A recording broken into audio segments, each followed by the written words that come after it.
Hi, everybody. This is Joel Simmons for the EarthWorks podcast. I'd like to celebrate the Thanksgiving week this week by talking about somebody that I am very grateful to have had in my life, and that's my founding business partner, Mr. Jerry Brunetti. And unfortunately, we lost Jerry to cancer a number of years ago, but we still think of him often and wish he was here with us at all times. In celebration of that, I would like to replay one of the very early podcasts that we did where I took some clips from Jerry. We are now up to 130 podcasts in recording. And this was a very early one. So I wanted to replay that and say thank you to Jerry. And I also want to say thank you to everybody who has supported us here at EarthWorks. I hope you enjoyed this rebroadcast of an earlier podcast where we feature Mr. Jerry Brunetti. Thank you so much and have a wonderful Thanksgiving holiday. Welcome to the EarthWorks podcast, where our team will share the jargon of carbon from many of our turf friends from the past 30 years. Hi, I'm Joel Simmons. Welcome to this week's version of the EarthWorks podcast. We're going to do something a little bit different this week than we've been doing in weeks past. I'm going to introduce you to the founding member of EarthWorks, the gentleman that I started the company with back in 1988, Mr. Jerry Brunetti. Unfortunately, as many of you know, we lost Jerry to a battle of non-Hodgkin's lymphoma many years ago. But his memory stays with us. We talk to him on a regular basis. And in the last few weeks, I've been playing and listening to a number of video clips that are available on YouTube and listening to some of his talks. I share this often, but Jerry wrote a book a few years ago called Farm as Ecosystem. And when he wrote the book, he gave it to me. He gave me a copy. And he said to me, he goes, I'd like you to read this and let me know what you think. And I was honored, and I took the book home, and I studied it, and I read it. And I came back and I said, Jerry, you can't publish this book. And he looked at me and goes, you don't like it? I said, no, I think it's brilliant. But if you publish this book, everybody's going to know I'm a fraud, because everything that I've ever done, I learned from Jerry, really. I mean, most of my agronomic background came from my work with Jerry. He was my mentor. He was my business partner. He basically taught me everything I knew. In fact, what he really did was he de-educated me from my university education process, and it was quite an experience. I mean, he took years to do it, but he was able to really take this young guy and who had a lot of time in the university learning soils and horticulture and teach him the way that it really does work. Just to give you a quick background, and I'm not going to go into great detail on EarthWorks, but Jerry and I got to know each other when I was a county extension agent here in Northampton County, Pennsylvania, where our office is still currently situated. I got to know a gentleman in the grape growing industry, a gentleman by the name of Charles Flatt. And Charles and I became pretty good friends, and I spent a lot of time on his farm, taught me a lot about grapes at the time. I was a very young man. And one day Charles came to me and said, I've got to introduce you to this guy. He lives down the hill, really good guy, and he's very, very smart. And I quite honestly don't know what the heck he's talking about half the time, but I think you might. And that person was Jerry Brunetti. At the time, Jerry was running an animal health care business called Agrodynamics, a business that's still very much in business today, dealing with mostly animal health care crops and things of that nature. I left Extension, got into other businesses, but always had a passion for what we were doing and stayed very close to Jerry as a friend. And at one point he came to me and said, why don't you come back and, kind of work with me, and let's, do something, that you would be happy with. So we actually started to do this as a franchise lawn care company. We formulated our two products, Kick, which is still very much a major product for us now, and our biggest selling product, the Replenish 545. Those were the two products that we were going to basically take out into the lawn care world and make our way. And I remember vividly, I quit my job. I was making a decent living at the time as a relatively young man in my early 30s. And I called up Jerry, and this is after 2 years of building business plans and formulating products and doing all these things. I called up Jerry and I said to him, I said, I really don't want to be a lawn care company. Why don't we just manufacture these products and start, selling them to the industry? And of course, he had said to me, well, I've been trying to tell you that for 6 months. You don't listen very well, but that's what we ended up doing is we started manufacturing products that Jerry, for the most part, was formulating.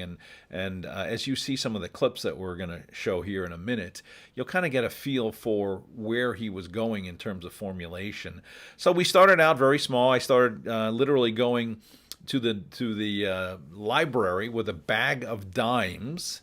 Why do you ask? A bag of dimes? Because that's what it would cost to photocopy. This is back in the early 90s, before computers or smartphones or any of that stuff. So all I had to work from was a yellow page. What's a yellow page? That's the old phone book that probably a lot of you don't even know existed at any point in time. But I would go to the phone book and photocopy all the lawn care companies in the tri-state area, and I'd go down the list and cold call them.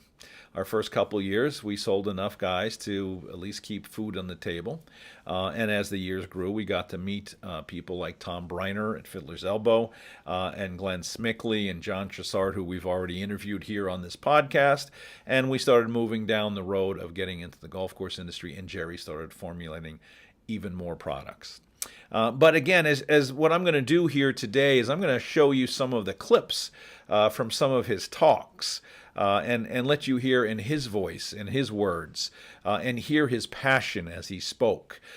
Jerry was truly a student of nature. I think that's really what gave him his guidance, is that he studied nature. He studied a lot of things. He was a very prolific reader, and he quickly picked up on a lot of things. The first clip I'm going to show you is a talk. Actually, all the clips I'll show you today are from a talk that he did in Australia. And during the last part of his career, he spent a lot of time in Australia. He was invited down many times. He met a lot of folks and became very friendly with. Did a lot of lectures and toured Australia quite a bit. Learned a lot. Brought back to us a lot of information on different soil types and different thought processes. It's always good to get out and about and see what other people are doing, and he did that. So this talk that I'm going to share with you in pieces, he entitled Soil as Supraorganism. And again, as you have heard me talk in my academies, we talk a lot about biological soil management. And although Jerry's not using that term in this talk, you'll see what he's talking about in terms of the biological soil focus. And that's really what this is all about. This is kind of the introduction to this talk, but one of the things that he really talks about here is understanding limiting factors, and we talk a lot about that when I present this Soil Academy. And one of the things that we always talk about, and I talked about when I was a instructor at Rutgers, and I've certainly talked about in all of my academies, is that the most important nutrient in turf is oxygen. And you'll hear Jerry talk about that, and you'll probably also get to know that this is where I got it from. So this is Jerry introducing a talk. Again, he's talking a lot about farming, so please bear with. But try to understand, where he's coming from. Certainly, I hope you feel his passion for biological soil management. I'm going to come back and talk a little bit more and then show you another clip. But this is Jerry talking at an introduction of a talk, and you're going to see him talking a lot about the importance of oxygen in the soil. Here's Jerry. So I was delighted to see the front page headliner of National Geographic, because they actually did pay an awful lot of reverence to the soil organism.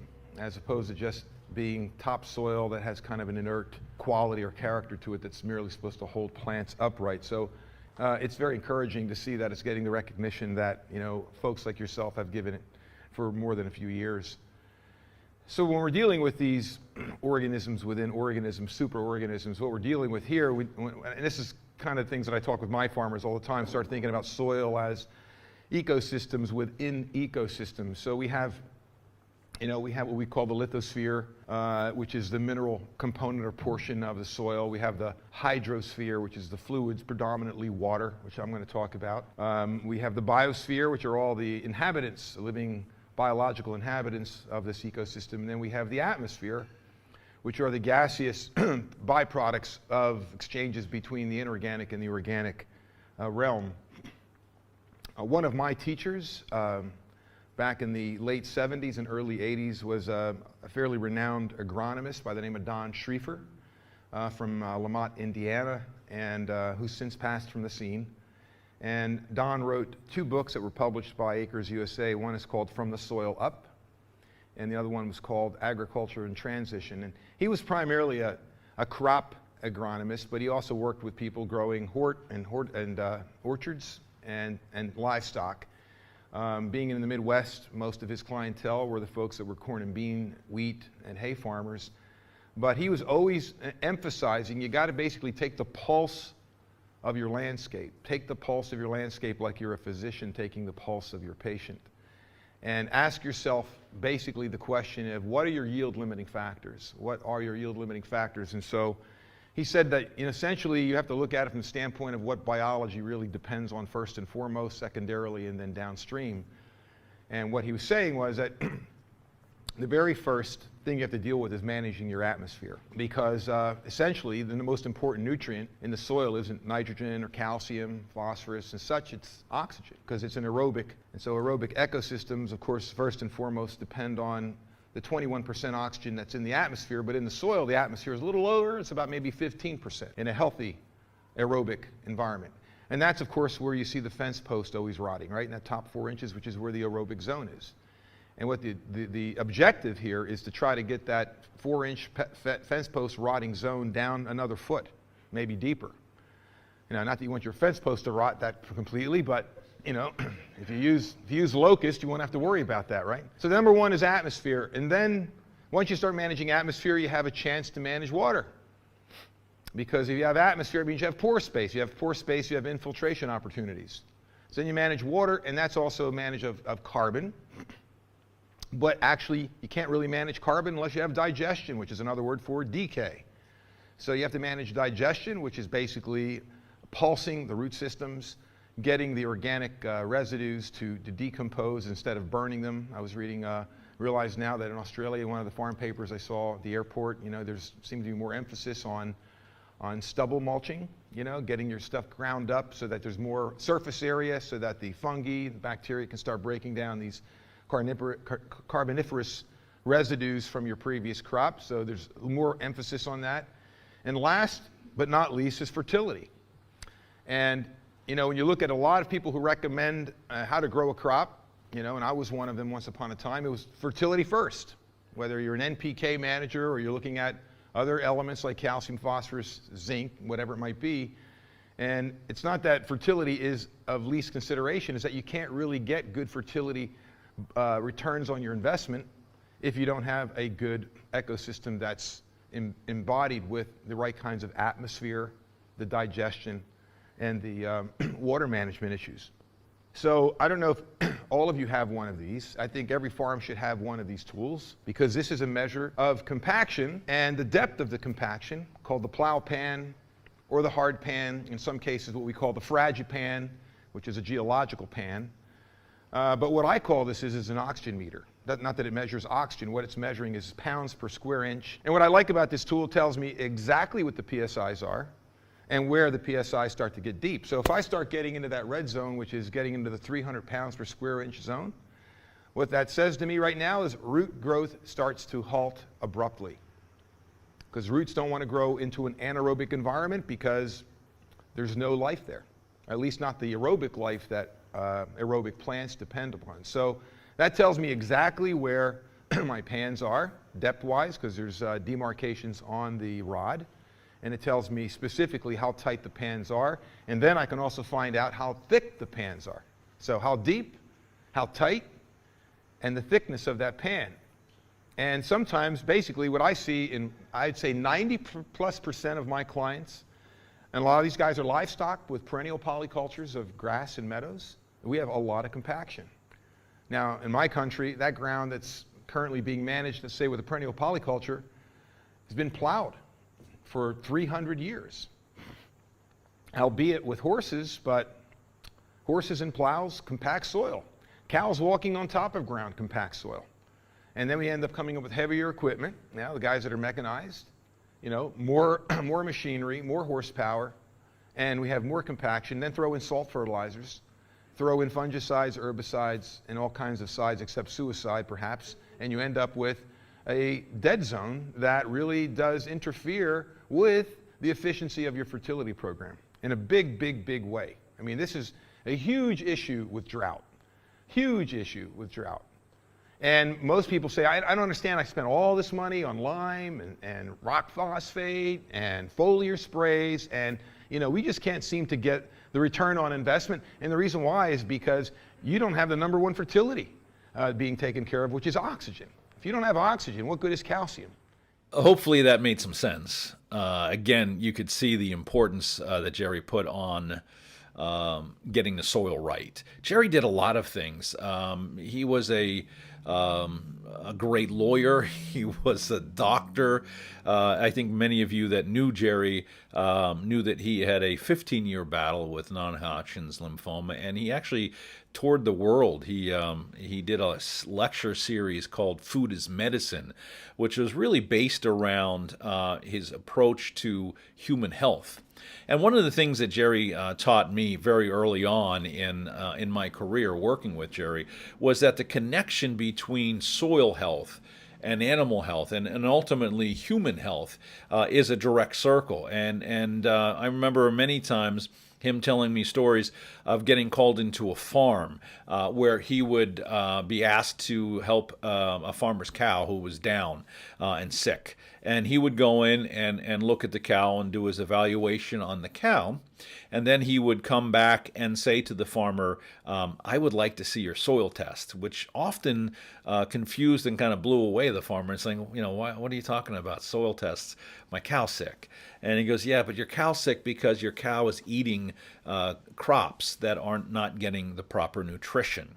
So he would come full circle and talk about the importance of that soil to bring in the minerals that the crops need to feed the cows, and then ultimately, obviously, to feed us. So when he did his lecture series as Food is Medicine, he was talking about good quality food grown on good quality soil. So everything has always come back to the soil. He actually produced a DVD that is, I think, still available through Acres. But the DVD is entitled Cancer, Nutrition, and Healing. And it's basically a lecture of Jerry's walking around his house making food and smoothies and things that helped people get better. And I recall vividly in his in the last number of years that Jerry was with us that he spent a lot of time and a lot of his passion helping people that were sick and helping them find ways to eat better. The next clip I'm going to talk about or show you here that Jerry did in this lecture series in Australia, he's now starting to talk about all sorts of biological inputs. He's got a couple slides in here that many of you might have seen of mine in my academy, because again, I have stolen most of my slides from Jerry, but he talks about mycorrhiza. He talks about colloidal structures. One of the most interesting things that he discovered that we didn't know anything about until Jerry started talking to us about was the work done by the USDA on glomalin. And glomalin is the byproduct of mycorrhiza. And without glomalin in the soil biologically is not going to perform as well. From that work, we started formulating products with mycorrhiza in it. Endo and Ecto, we have a product called myco-replenish, which is an endo-ecto-mycorrhiza, which has truly become one of our more powerful tools in helping build soils, certainly in the turf industry, where we're growing a very short crop. It's not an animal cycled crop like we were talking about earlier, but it is one that is very dependent on soil biology, and the mycorrhiza work that we're seeing within the turf industry has been very effective. So this is a little longer clip, but you can get an idea of his passion when he starts talking about microbiology and about how important microbiology is, and about soil structure and all of that stuff. So hopefully you enjoy this piece as well, and again can really feel his passion for the soil piece that he's talking about in this part of his lecture. Enjoy. When you're looking at the types of soils you have, it's based on whether or not you have this percentage of silt, that percentage of clay, this percentage of sand, and then everything that's an aggregate that holds it together, hopefully humus. So when we're talking about surface area, we're talking about trying to create, and I know most people curse clay, because clay, when it's not cooperating with you, can be asphalt parking lots. It can be incredibly difficult. But I'll take a clay soil that I can remediate any day over a sandy soil that takes me a long time, almost never able to remediate, particularly sandy soil that's got a CEC of around 2 to 3. Because it's really, really difficult to get surface area, which is habitat, right? People, things, animals live in homes. You need habitat. And so what this is a high school experiment showing how do you create surface area? How does nature create surface area? This is called the Koch snowflake. Superimposing triangles eventually give you, this coastline. And the state of Maine is an example of that. So if you drive from Portland down here up to New Brunswick, Canada, that's 300 miles. If you walk along this irregular coastline as a human, it's 3,000 miles. What if you're a dog? What if you're an ant? What if you're a microbe? How far is that regular coastline? You see where I'm getting at? It's nature's way of creating infinity within a finite constraint. That's the Koch snowflake thing. So enormous surface area is what colloidal chemistry is all about. We make natural fertility products using an organic surfactant, and what we create in there is called a micelle, which is a colloidal cluster, allowing that particulate to have more reactivity opportunity in the soil or on the plant surface. That's colloidal chemistry. You could take this experiment, that's basically steel wool ground up very fine, and you can ignite it with a Bunsen burner. The same weight of steel in the nail, of course you can't ignite. The only difference is the surface area. That's the only difference that allows it to be combustible. So what we're saying is surface area in the form of colloids create opportunities for biology and chemistry to occur. Now this is right out of the college textbooks, The Nature and Property of Soils by Brady and Weil, up to the 17th edition now. How big is your soil? Now, what they say in that soil book is that clay ranges, that if you have a soccer field and you go down 5 feet and half of that total earth mass is 50% clay, roughly, that the surface area of that soccer field 5 feet deep is the size of the continental United States. A cubic inch of clay is 7.5 acres of surface area. Now that could be a great thing, or it could be a nightmare if you have non-living soils that are loaded with no humic materials, no root systems, no aerification opportunities. It's just clay. That's a brick. So what we want clay is like a deck of cards. So what you want is that deck of cards to open up like a bellows, like an accordion. And once you open it up and you fill it up with organic materials like humic materials, you get a marriage between humic materials and clay. Now you're singing. Now you're getting somewhere. So clays are extremely important because they're silicates, and silicates store information. If we're talking about biological systems communicating and storing information, clays are the semiconductors in your soil. This is out of the New York Times. Can assemble in varied shapes, many domains of disorder from isomorphic substitutions. All that means is it's plastic. It means that clays can actually interfere or substitute for things that are missing. And I think this is where Louis Kervan's work actually is steeped in, this idea of transmutation of elements based on electricity and all kinds of opportunities that exist in this electromagnetic field that clay creates. Clay moistened with water, solvents, irradiated, fractured, will emanate ultraviolet light and other light wavelengths up to years. And I'll get into this soon here with the photomultiplier that Fritz Albert Popp has developed to measure what? Light communication. So this is basically a computerized replication of what fractal infinity can look like. This little square here is replicated with this thing right here. It goes on and it goes on and it goes on. So nature has an opportunity to be incredibly creative within the confines of limitations that it has. So here's where the rubber meets the road. The root tip exudates. This is with the Dittmer work, out of the University of Iowa in the 30s. What you see here are tremendous numbers of bacteria being fed. Now this is protein, which is nitrogen, being fed by a whole suite coming out of that root system. And so it replicates what goes on everywhere. In animals, this is the villi of the intestine. Here's unhealthy villi. Here's healthy villi. The same models are repeated over and over again in biological systems. Most importantly about building root systems is if that 50-60% of what we're making up in the top canopy can dump down in the basement, well, now we're talking about actually having an opportunity to take sunlight, crystallize it, liquefy it, and put it where you want it, down in the basement. So the rhizosphere, the root ball, we call the nectar of the roots. We're always looking at the nectar of blossoms, but the nectar of the roots, very complex stuff. It's one of the reasons why you can take good soil, put it up to your nose, and you can smell the aromatics, the terpenes, the phenols. These are the same things you find on the leaf or in the bark or in the blossom. These aromatic compounds are dumped into the root system like they are also dumped into the atmosphere to attract pollinators. Nucleotides, fats, mucigels, all kinds of stuff, very complex material.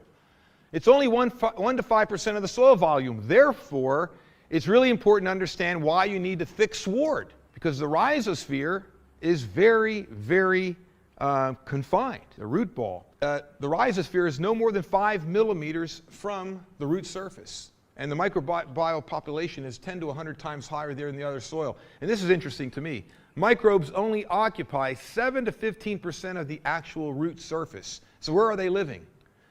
Go back to that little photograph of that root ball. It's right around the edges where all the food is being dumped, right there. So that means lots of roots, lots of rhizosphere, lots of sunlight getting liquefied into all these other compounds dumped into the basement.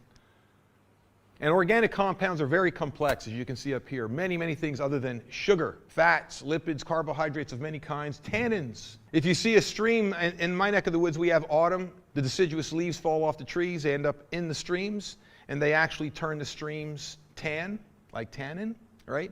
Tannins are very purifying. They're very, very powerful cleansers. And this is the stream's way of cleansing itself at the end of the summer. Mucigel, the lubricants that protect the roots from drought. Lots of mucigel means more drought resistance, and mucigel is also a lubricant allowing roots to penetrate deeper.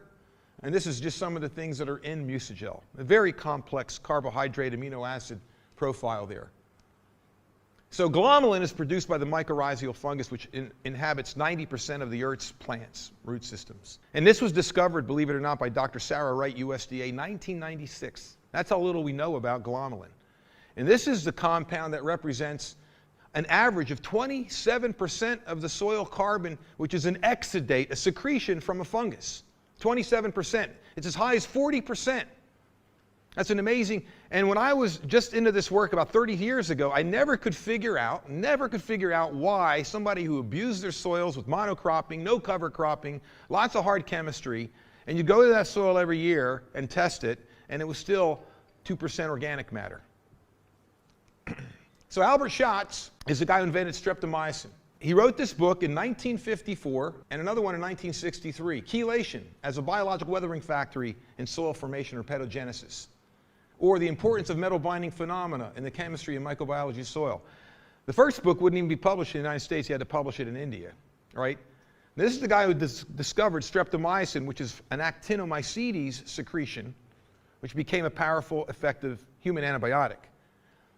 So this flashes back to some of the work that was done by other individuals looking at the explorations of Hiram Bingham, who was a U.S. senator and an academic up at Harvard and Yale, Machu Picchu in Cuzco, where the Cusco fortresses, when they're looking at these walls where the blocks weighed anywhere from 20 tons to 300 tons, they couldn't figure out how they put these blocks together without any mortar. And they couldn't even get a penknife in the crevasses between the stones. And there was an English explorer that actually came up with the theory that they think it was what the pedo bird does. And the pedo bird uses this plant called the Haraaka ama plant to basically take it and pound it into the rock, the basalt rock cliffs, and carve out a nesting cavity. And the reason why he found this out is because he ended up traveling through a field of this plant, not knowing what it was, and the spurs on his boots dissolved. And when we got to the other side of this field, he asked the natives what happened to his spurs, and they asked him if he went through a field that had plants that had these red pigments to it, and he said yes. And they said the plants ate your spurs. And they found out that the pedo bird uses this plant to actually chelate, okay, softens the clay, or softens rock, hard rock, into a clay, so it can actually carve a hole out of this rock. They think that's what the Incas used to soften the rocks so they can actually cut them with the tools. They didn't have diamond-tipped blades, you know.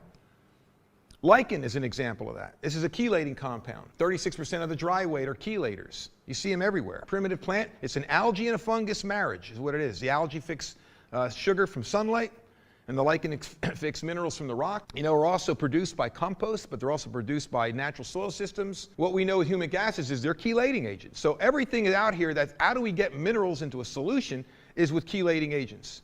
So we have things like glomalin, we have things like humic acids, and humic acids actually were discovered as an agricultural boon because they were used in the oil industry to open up salt domes in the wells. Because when the bit hit the salt dome, I should say, they would wear out. So they throw humic acids in there, it would flocculate the salt, chelate the salt, soften the salt, just like that pedo bird did, and allow those bits to get through those salt domes. Found out, well, maybe you can actually sequester and chelate salt deposits from sodic irrigation water, and sure enough, it works. But nature makes humic acids constantly, as it does make fulvic acids. And you can stabilize all of these soluble anions like boron and iodine and selenium and chromium and nitrate with humic acids. Clays don't hold on to negatively charged substances because clays themselves are negative. So here's a humic acid is what we call amphoteric, meaning it can hold on to positive things, it can hold on to negative things. Therefore, humus is the ultimate substance you want in the soil. Jerry talks a lot about nitrification in his talks, and he taught me a lot about nitrification. And those of you that have seen me at the Academy or even in some of our 2-minute talks, I've talked about nitrification a lot. And the simplicity of nitrification in what we're dealing with within turf is this process of breaking down nitrogen into plant-usable forms. And Jerry does talk about this. I think one of the strengths that I was able to gain, and you guys have probably already gathered this by watching a couple clips of Jerry. Jerry was brilliant in many, many ways. Very big thinker, and sometimes a little bit hard to really understand every piece of what he's talking about. If you have the chance to read his book, The Farm as Ecosystem, it's not an easy read, but it's a thorough read. And I've had many, many clients come to me and sales reps telling me that they read this book and found it hard to read, but really got a lot out of it. I remember going through the conversation of nitrification with Jerry, and it wasn't an easy conversation to really fully understand. But after listening to him a number of times, I was able to really kind of digest nitrification. And again, I think what my strength was taking this really heady information and digesting it into forms that most of us can understand. And when you come to a soil academy, we go through the diagram of nitrification pretty thoroughly. And the simplicity of nitrification in our world is simply this concept of working with carbon to nitrogen. So I'll do my best to explain it, then I'm going to leave that up to Jerry in the next clip. But nitrification is, as an example in the turf world, we may apply urea to the turf to green it up, to get everything going. And most of us that went through education on horticulture and agriculture and turf, nitrogen was king. I mean, that's what they talked a lot about. And certainly in the turf industry, you've heard many folks come to you and say, all you need is nitrogen. Just pound the place with nitrogen. And the reality of that is that over-nitrifying a soil burns out the carbon. So what the nitrification process talks about is this management of carbon to nitrogen ratio. And if we don't have adequate amounts of carbon in the soil, then nitrification isn't going to occur. So Jerry's going to talk about nitrification, but the reality here is that what carbon-based fertility and what biological soil management is really all about is getting enough carbon into the system so nitrification works efficiently and effectively. I think you heard in the podcast that we did with both Glenn Smickley and John Chassard, both of them were students of reducing nitrogen. I remember John coming to me at one point and saying, would it be okay if I was at a half a pound of N for the year? And I thought he was kidding, and he wasn't. Half a pound is a little light. I mean, you want to keep some vigor going on in your golf course. And he found that out, but he's been consistently, and many of our clients have consistently been able to produce good quality turf at a pound or just slightly over a pound per thousand per season, which is unheard of in conventional wisdom. But the reason why that's working is because we changed the carbon to nitrogen ratio. We applied carbon-based fertility that allowed microbiology to be a major part of the play, and we also made nitrification work better. So the way this works is that you apply again, I'll use urea. You apply urea to the soil profile, and what happens is that molecule has to be broken down in the soil into plant available forms. It starts with breaking it down to ammonium, and Jerry will talk about ammonium in this clip a bit. And then it goes from NH4 into a nitrite, NO2, and then it's broken down another step into NO3, nitrate, and that's the form that the plant takes up. And he brings that into his discussion here. All of that is done through microbial degradation, and microbes need to have energy, just like we need to have energy, or your truck needs to have gasoline in order for it to run down the road. So what we're trying to do is make sure that there's enough food energy in that soil so that when we do apply nitrogen, it goes through nitrification completely efficiently, so we can use less. And remember that in the process of keeping microbiology strong, you're also releasing free nitrogen, because a microbe releases and excretes ammonium, which is a nitrogen form that your plants will be able to take up. So take a listen to what Jerry has to say. I think he explains it a lot better than I do. And we're going to continue this little Jerry Brunetti conversation perhaps on a different podcast, but take a look at what he has to say about nitrification, and I'll come back and wrap things up for you. Thank you. Nitrate or ammonium. But plants grow best when you have a combination of nitrate and ammonium. And the reason for that, according to Don Schriefer, one of my teachers back in the 80s, was that there's less enzymatic requirements to convert ammonium into protein precursors than there is to convert nitrate into protein precursors. So we like a little bit of ammonium in the soup with the nitrate, so the plants don't have to expend as much energy to synthesize complete protein. So the nitrate ends up in the cytoplasm of the roots and the shoots, and the ammonium ends up in the chloroplast or the leaves. Nitrate conversion, here's what I just said, requires significant enzymes and energy. There's 15 moles of ATP versus 5 moles of ATP to convert to ammonium. So that's why you won't see as much ammonium in the soil as you will nitrate, but a little bit of ammonium goes a long ways in being able to have that plant conserve energy to send those compounds, those energy compounds, to other important parts like filling fruit or putting sugar in the leaf tips. Obstacles to photosynthesis: too much nitrogen. Excess nitrogen actually creates an uptake of too much water. An uptake of too much water with nitrogen creates this funny protein phenomena. Funny protein phenomena creates the appetite for insects, diseases, and sick animals as a consequence. Deficiency of proteosynthesis. Proteosynthesis versus proteolysis. Proteosynthesis is making complete protein. Remember, there's about 22 amino acids, and that's it, only 22. And yet, we're talking about building the potential of 50,000 different proteins with just the various combinations of the 22 amino acids. And that takes enzymes to do that, and enzymes depend on macro and micronutrients. They also depend on cofactors like vitamins in the process to make these finished products. Pesticide applications interfere with proteosynthesis. Mineral ion shortages interfere with it. Dry conditions or compaction, I talked about compaction this morning, which infects what? Uptake of water and minerals. Toxic irrigation water. Out west, western United States, we have a lot of recycled municipal wastewater that's loaded with excessive amounts of carbonates and bicarbonates, also very high levels of sodium, but that's the only water they have because they get 2 inches of actual rainfall a year on some of these irrigated croplands and golf courses in Arizona and Nevada. So you're really stuck with a situation where the water is so detrimental. To not have water means no crop. To have salty irrigation water means you're going to have basically diseases and insects, because there's no way that plant can use really good water or bad water that way and end up with a finished product that you're trying to have in a healthy crop. Recycling of mobile nutrients to younger tissues. As the older tissues senesce or they die, those amino acids are recycled down to the younger tissue.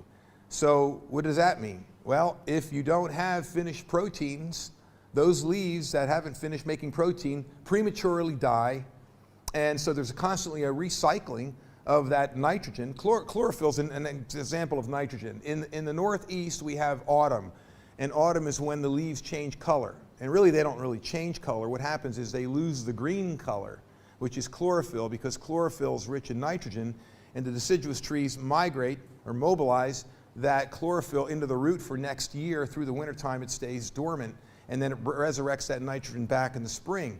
So what you see under that chlorophyll mask is this rainbow of orange and yellow and red, and these are all the carotenoids or carotenes that you see under the green pigment.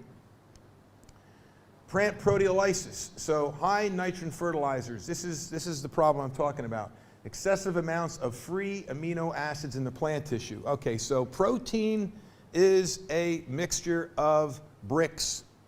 The bricks are amino acids that hook chains together called peptides. The peptides hook together and make basically blocks, and blocks hook together and make this wall. That's the complete protein process. If you don't have that process finished because of enzymatic deficiencies and other reasons of interference because of pesticide interference, shutting down the enzyme systems, or too much nitrogen, you end up with what they call free amino acids. In other words, they're not linked together. And free amino acids are, in effect, a buffet for diseases and insects. That's one of the reasons why trace minerals like boron are so effective, oftentimes, in arresting the development of insects and diseases, because boron and manganese and copper and zinc are catalysts in producing these enzymes that allow these finished protein compounds to be accomplished. So what we have is, in effect, the xylem, where things are taken out of the soil here. This is going up, but it's actually laying down. And so we have nitrate and ammonium, and we have amino acid metabolism forming these free amino acids. Carbohydrates are produced by photosynthesis. Carbohydrates plus amino acids make true protein instead of funny protein. And then half of this is dumped down into the root systems. That's what we call the nectar of the roots of the rhizosphere. This is, in effect, nurturing the livestock of the soil with these compounds that they need, along with all the aromatic compounds.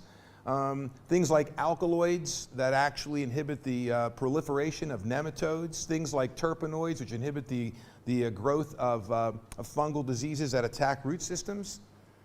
Plant immunity depends on the following: cross-linking proteins. Cross-linking, in other words, coupling, hooking up instead of having free amino acids.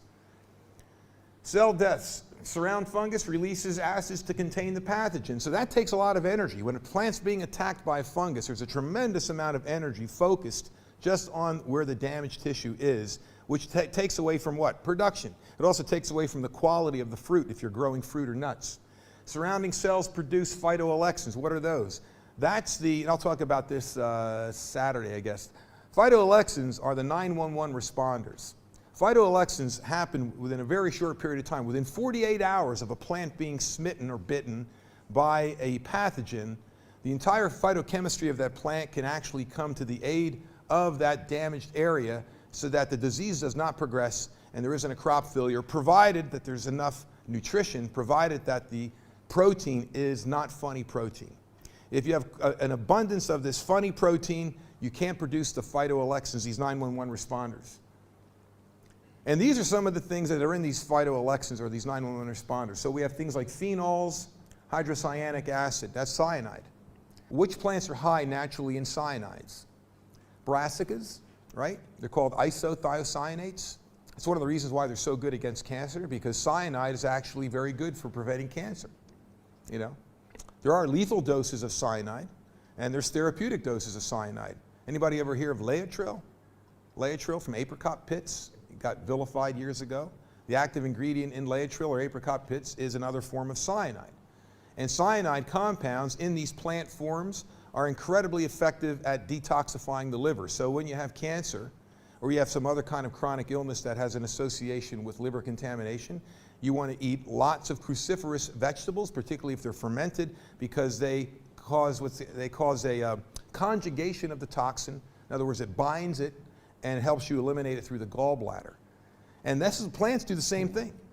These are conjugators, right? They actually pick up toxins. Glutathione is another conjugator. Plants and animals and people work on very, very similar principles in terms of detoxification. Organic acids like citric acid, acetic acid, which is also called vinegar, one of the best panaceas for human and beast. Also a great additive for your foliar sprays. Anybody ever use acetic acid in your foliar sprays? Anybody use it? Yes? No? Try it sometime. Yes, you use acetic acid, some vinegar in your foliar sprays? Mixed with lime. Mix it with what? Lime. Lye. Lime. Oh, lime. Oh, to make the lime more available, right? Okay. So amino acids like glycine and methionine, phenylalanine, these are all precursors to make things like glutathione. And then also foliar sprays, you can manipulate, it's called induced systemic resistance. Anybody hear of induced systemic resistance?